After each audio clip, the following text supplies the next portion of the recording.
Hello, my name is Kevin Murphy, and I work in Kubrick in Cardiff University in Wales. And today I'm going to talk about cerebrovascular health measures. Um, and here we're going to combine fMRI and physiological signals to look at cerebrovascular processes. Okay, first of all, cerebrovascular health. Why is it important? Well, when neurons fire, they consume oxygen. And what happens is that smooth muscles in the arterioles dilate to bring in more blood flow to that area of the brain. So this process is called neurovascular coupling. And for it to work efficiently, the brain's vessels must function effectively. And you need to have then good cerebrovascular health, so good vessel health in the brain. So what can go wrong? Well, you can have large-scale things like strokes, so like ischemic strokes, TIAs, hemorrhages, aneurysms, and then blockages of certain larger vessels like stenosis and plaques. You can have things like different conditions like hypertension, hypotension, increased intracranial pressure. They'll affect the blood flow to the brain. And then you can have arterial stiffness, and so this is like a reduced smooth muscle function, so the smooth muscle doesn't work as well, and this here will show you then that it increases pulsatile energy to the blood, so you can see that normal elastic arteries buffer a cardiac pulse, so by the time it gets to the capillaries there's no pulsatile flow. But with stiff arteries you end up with a pulsatility in the microcirculation. And this can then lead to blood barrier breakdown, which obviously affects then the vascular function around the neurons. And then this then is all linked then to the lymphatic system and reduced waste clearance efficiency. So if your vessels aren't working properly, you can't clear away the waste well. And so all of these problems with cerebrovascular health, they can lead to neurodegeneration, and things like dementia and Alzheimer's disease are key issues. So fMRI, how does fMRI work? Well, you have neural activity, it consumes oxygen, takes oxygen from the oxyhemoglobin, turns into deoxyhemoglobin. Then you have an increase in blood flow caused by the dilation of the vessels, which essentially washes out the deoxyhemoglobin. And so what you have is two different magnetic properties of oxy and deoxyhemoglobin, and that's what the bold signal is actually sensitive to. So it's the blood oxygenation level dependent signal. So this means that bold fMRI is a vascular signal, not a neural signal, and as is all the other ASL and vaso, other blood-based measures, functional measures in MRI. And so changes then in cerebrovascular health, so the health of the vessels and their ability to function, will alter the bold signal, and then that will modify then the relationship with neural activity. So you can see this in the literature, like here, Claudine Gauthier was comparing younger and older people and showing that the younger people have a higher bold signal to a task than the older people. Now the question is this related to actual neural activity, or is it because there's stiffer vessels in the older people and so it's responding less to the same neural activity? Blood pressure can change things here. We have James Coulson has done an experiment where he's looking at the mean arterial pressure, so the blood pressure in each person, their baseline blood pressure, and it correlates with a change in the bold signal in the brainstem. So the question is it related to neural activity, or is it related to the fact that the blood pressure is different? And finally, this is a paper from 20 years ago. Cohen was shown that by increasing or decreasing baseline blood flow using hypercapnia or hypocapnia, you see differences in the size of the bold response. And so the question then is that, like, are those differences really related to neural activity, or is it because the baseline blood flow is different? So these are the reasons that you would want to measure cerebrovascular health. And this is linked to physiological noise correction. So physiological noise correction removes the non-neural confounds. So that's anything that's related to vascular processes. But so instead of throwing this noise away, it can be used then to provide information about cerebrovascular health. And so if you're interested in these cerebrovascular health measures, what you do is you challenge the vascular system in the brain, and then you measure the results with fMRI to tell you something about how healthy the blood vessels are. So Within the brain, then there's like two kind of main vascular physiological processes, which I'm going to talk about through the rest of this talk. There's cerebrovascular reactivity, or CVR, and this is the dilation response to a vasoactive stimulus. So it means how much do the vessels dilate to a stimulus, and one of the main ones we use is CO2 in the bloodstream. Cerebral autoregulation, or CA for short, is the brain's ability to maintain a constant blood flow despite changes in systemic blood pressure. So when your blood pressure changes, your vessels try and buffer those changes to give you a constant blood flow within the brain. So these are the two processes that we'll discuss further and ways of measuring them. So just to go further and to explain a bit more, here we are looking at cerebrovascular reactivity, so CVR, and a CO2 inhalation test. So what you do is you put a gas mask on someone in the scanner, you give them CO2. This increases their end-tidal CO2, which is essentially the amount of CO2 in the arterial blood. And as the CO2 goes up, your blood flow goes up. And what you find then that if you have poor cerebrovascular function, the amount that goes up will reduce. So that's one type of CVR task, but there are others, breathing variations. Then there's like drugs, acetazolamide, and then dietary things like nitrate and nitrites. Cerebral autoregulation, CA, as I said before, is the ability to keep the same blood flow despite your change in your arterial blood pressure. And here I'm showing a lower body negative pressure box, which I'll explain more later. But essentially, it can change your blood pressure. And there are other methods to do this as well: tight cuff release, forearm grip, and then various blood pressure drugs. So these are the two mechanisms that we're going to try and probe with fMRI. So first of all, measuring CVR, so cerebrovascular reactivity, with a CO2 challenge. Here is a paper from Molly Bright just showing the different CO2 traces from people. So their end-tidal CO2, the amount of CO2 in their bloodstream when we've given them a task. And what you can see is that you can create a step design type end-tidal CO2 by giving people gases, and that looks quite like a task in fMRI. Richard Wise back in 2007 was showing how you do a fixed inspired challenge, and you can then fit the grey matter signals with that CO2 type trace. And here, this is just comparing two different types of method of supplying the CO2, and they give similar results. And then back in 2009, this shows that it doesn't really even have to be a long block of CO2. Normally we do a long length of CO2, but here, for example, in a 1 minute block of CO2, so CO2 for 1 minute, air for 1 minute, you can see this sinusoidal type shape, and you end up with a CVR map, which looks fairly similar. So one of the issues with doing CO2 and supplying CO2 is that you have to give gases, and it's difficult to set up, and it may be problematic for the people who are taking part. They might not like it.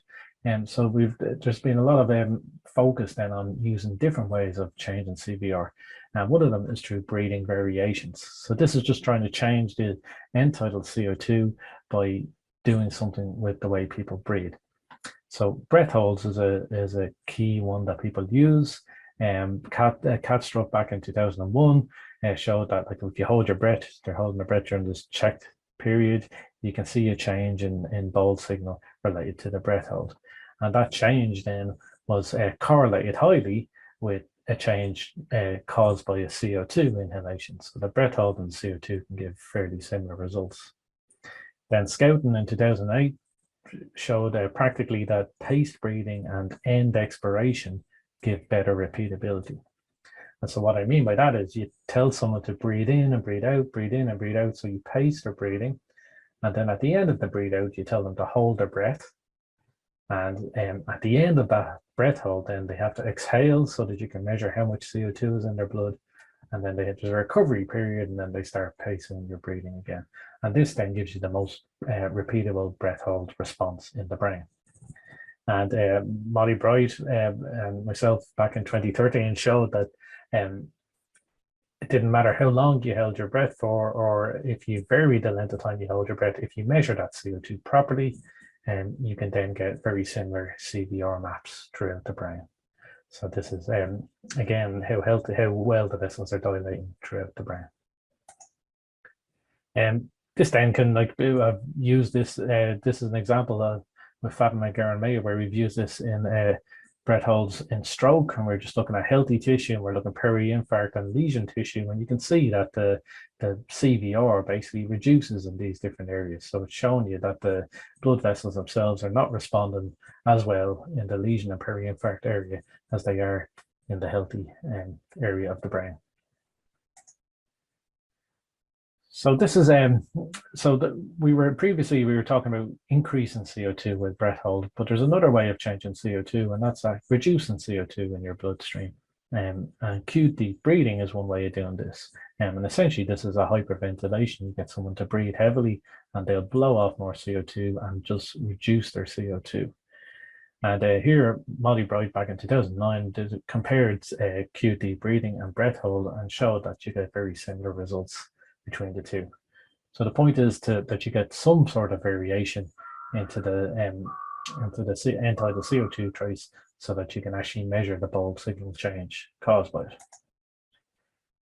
So are there other ways of doing it? Well, recently, Pei-Ying Liu has shown that intermittent breath modulation works quite well. So here you just allow people to breathe, and then you have a jittered task on period, basically, where they modulate their breathing in some way. Here it's just like a deep breathing for 6 seconds or 12 seconds, and she's compared that with breath hold and CO2. And what you get over here, for example, is that CO2 CVR, so CO2, the CVR caused by breathing in CO2 through a mask, is very similar to 6-second modulation. So this is another way of introducing variability into the end-tidal CO2 trace, which then causes variability in the bulb signal, which can then be measured in the brain. So then the question then is there enough variation in natural end-tidal CO2 fluctuation? So over time, your CO2 just naturally fluctuates, and maybe we don't actually need to disturb it at all. So back in 2004, quite early, Richard Wise showed that there's a natural changes in end-tidal CO2 here related to the bulb signal. And you can see it in particular areas of the brain, and these areas are basically areas with high blood volume. Ali Golestani showed then that you can look at different ways of actually analyzing this data and these natural fluctuations, and showing that you can use a cross correlation method or deconvolution type methods to show you very similar CVR type maps. And so it is possible to get some information from the natural fluctuations in end-tidal CO2. The real issue, though, is that there's very low signal to noise, and so moving these traces against each other, the bulb trace and the end-tidal CO2 trace, may sometimes not give you a good phase locking, because the signal to noise is so low. So this has then caused others then to go along and try and look at combining some approaches. So here, Rachel Stickland last year showed combining breath holds with a resting period, or acute deep breathing with a resting period, and then just looking at the rest itself, and showed then that you can get CVR maps with all these different conditions that are quite similar to each other. But the real benefit of doing this is that you get proper lag maps. So a lag is calculated from the breath hold or the acute deep breathing, and that then means that your CO2 is phase locked during the resting scan. And so if you try and remove then that CO2 as a physiological noise correction during rest, you get a much better map. Here is, I'm just going to talk about a slight aside. So calibrated bold, the idea behind that is removes the influence of CVR, and so calibrates the bulb signal so that it's closer to neural activity. And what you're actually trying to do is work out how much oxygen is being consumed, so the cerebral metabolic rate of oxygen.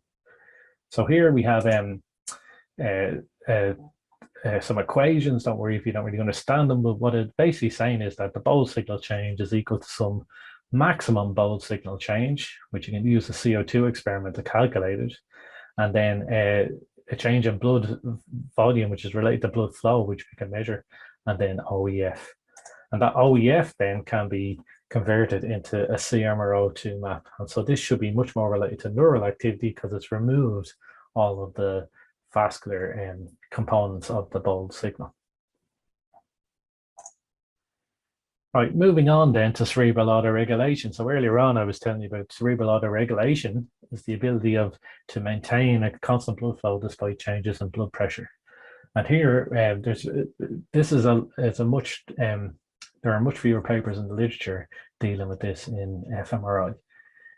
Here, Joe Whittaker from my lab used lower body negative pressure. So this is a lower body negative pressure box. It's basically a box that you seal around the waist and you suck the air out of the waist with a vacuum. And it causes blood then to pool in the legs. And that then changes your systemic tone and then should cause transient changes in your blood pressure.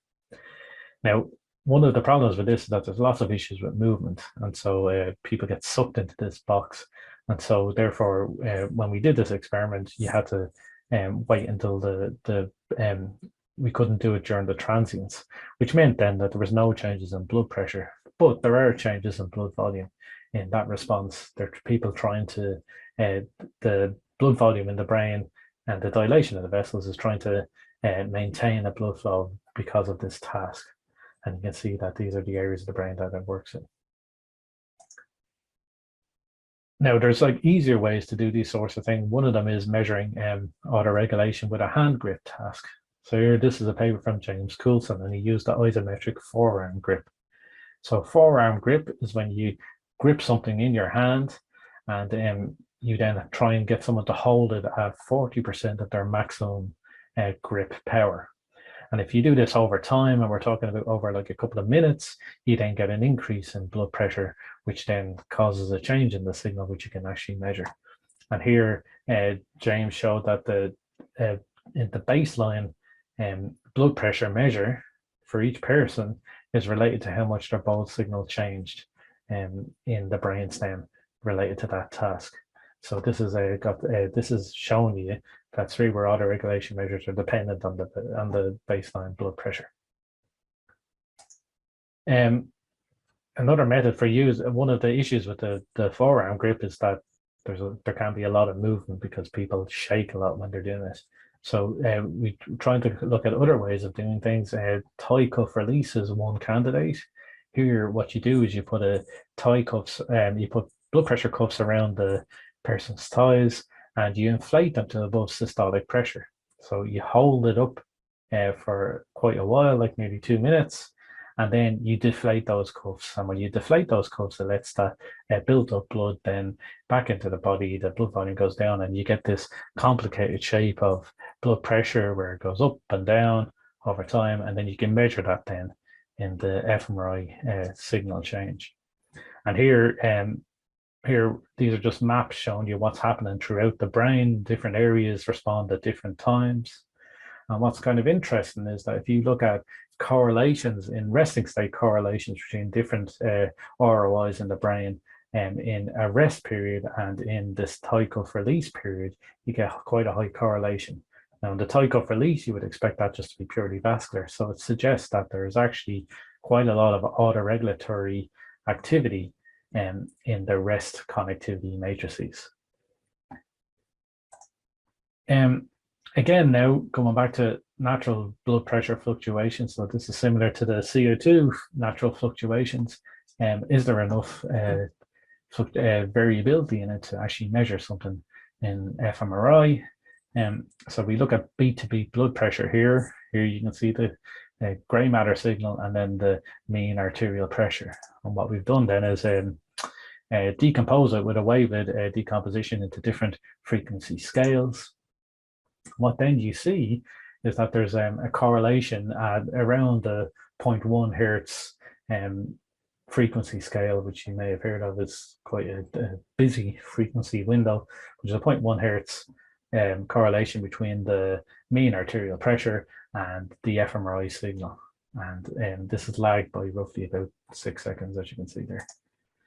And what we've then shown is that this is actually related to R2 star rather than S0, which means it's related to blood flow rather than blood volume measures.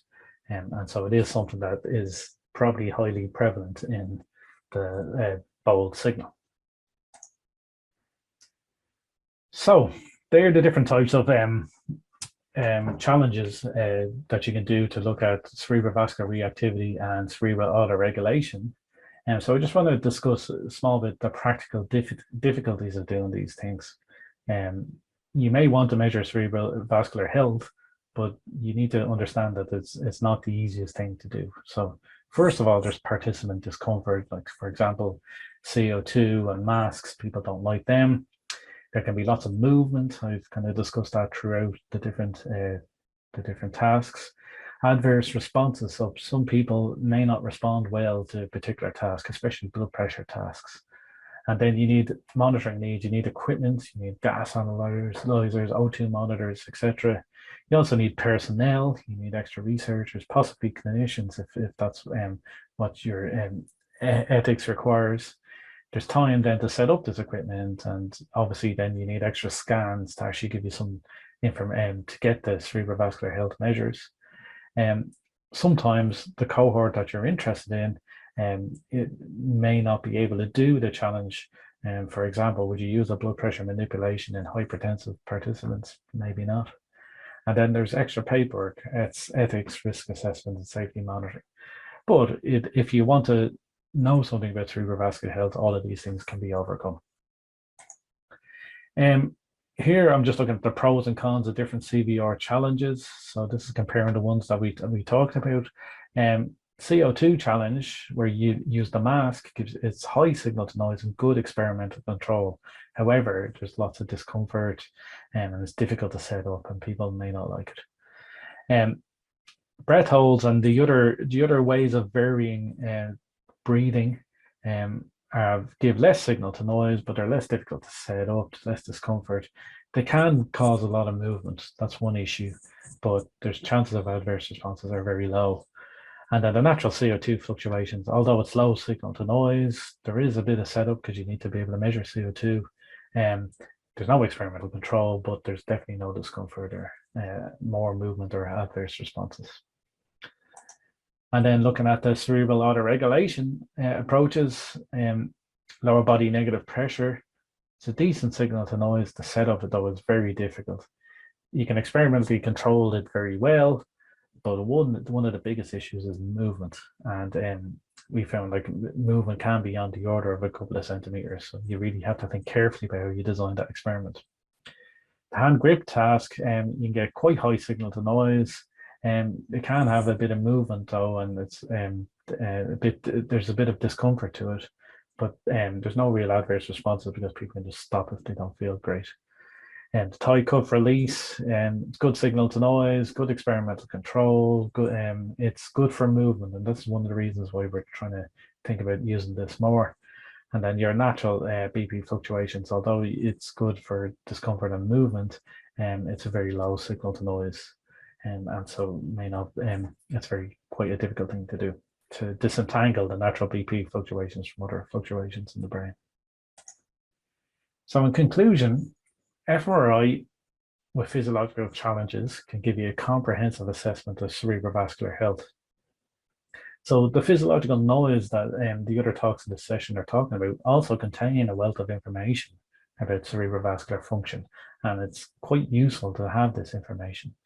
And if you can combine those measurements of that cerebrovascular function with the standard fMRI measures, then you can boost the confidence that what you see in bold signal changes are actually related to neural activity and not changes in vascular reactivity.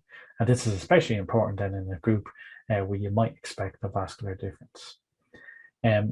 So with that, I'd like to thank my funder, welcome, and I'd like to thank you for listening.